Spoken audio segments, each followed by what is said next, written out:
Martial spirit की episode 2 के साथ हाजिर हूँ। तो फिर चलिए एक्सप्लेनेशन शुरू करते हैं।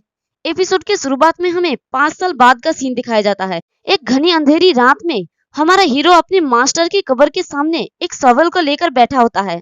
5 साल बीत गया है, आपका डिसाइपल अब वो काम पूरा करेगा जो आपने मुझे सौंपा था।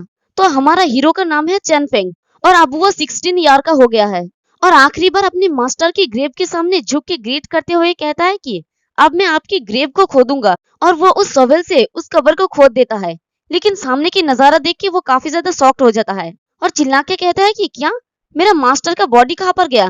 तो देखते हैं कि उसके मास्टर की कॉफिन पे बस एक ब्लड ड्रॉप गिरा हुआ होता है और वहां पर कोई बॉडी नहीं होता। तो ये देख के चेन फेंग हैरानी से कहता है कि इन सारे वक्त मैं अपने मास्टर की कब्र के सामने कल्टीवेट कर रहा हूँ, मैंने कभी कोई एनोमली नहीं देखा, ये कैसे हो सकता है। तभी वो ब्लड ड्रॉप चमकने लगता है और उसके अंदर से बहुत सारा ब्लड बाहर निकल आता है।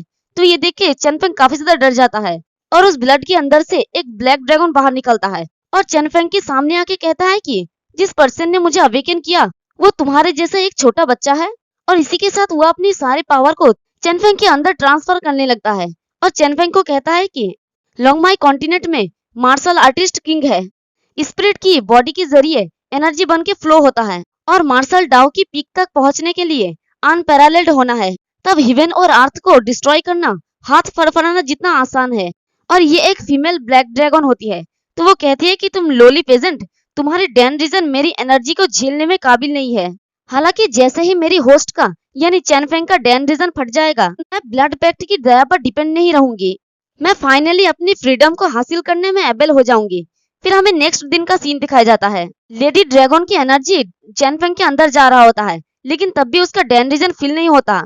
तो लेडी ड्रैगन हैरानी से सोचती है कि चल क्या रहा है, क्या सच में ये अभी तक फील नहीं हुआ। फिर एक हफ्ते बीत जाता है तो लेडी ड्रैगन शॉक्ड होकर सोचती है कि आखिर चल क्या रहा है, क्या इसे अब तक पूरी तरह भर दिया नहीं जाना चाहिए, मुझे इस पर बिलीव नहीं हो रहा है।